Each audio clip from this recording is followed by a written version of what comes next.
বন্ধুসকল আজি আমি দোকানত আহিলোঁ মাৰ্কেটত আমাৰ সৰু মাৰ্কেট সেয়া চোৱা লাও চাওঁ এভৰিথিং আহিলে আৰু ভাল লাগে একচুৱেলি মই বেছি সময় নেথাকো আৰু চোৱা এই কলকেইটা আমাৰ ইয়াতে একদম এভৰিথিং যি লাগে আপোনালোকে পাই যাব বহুতেই ভাল লাগে একচুৱেলি আৰু সুবিধা নাই এয়া চোৱা ইমান ধুনীয়াকৈ চব্জি তব্জি যি আছে এভৰিথিং ধুনীয়াকৈ ফ্ৰেছ মাল হয় ফ্ৰেছ চবকেইটা আধা কেজি যেনেকুৱা লাগে মিলাইখিনি দিব আৰু আহিব আপোনালোকে আমাৰ শিৱপুৰৰ টাৰ্ণিঙত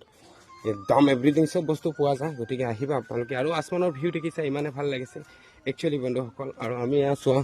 ক'ত আছোঁ আমাৰ ৰাস্তাৰ লগতে আমি এয়া দোকানখন যিটো সুভাষজাৰ দোকান হয় তাতে আছোঁ আৰু আমাৰ ইয়াতে চব বস্তু পোৱা যায় গতিকে আমি আমাৰ ঘৰটো এইটো চাইড এইটো অকণমান গতিকে আমি মাৰ্কেটত চব বস্তু পাওঁ এটা ভাল লাগে গতিকে চবেই ভিডিঅ'টো আগুৱাই লৈ যাব আৰু চবেই মোৰ ভিডিঅ' চাই থাকা তো প্লিজ আপোনালোকে ছাপোৰ্ট যেনেকৈ কৰিছে এনেকৈ কৰিবা আৰু মৰম চেনেহে দিবা গতিকে আৰু এটা বস্তু দেখাই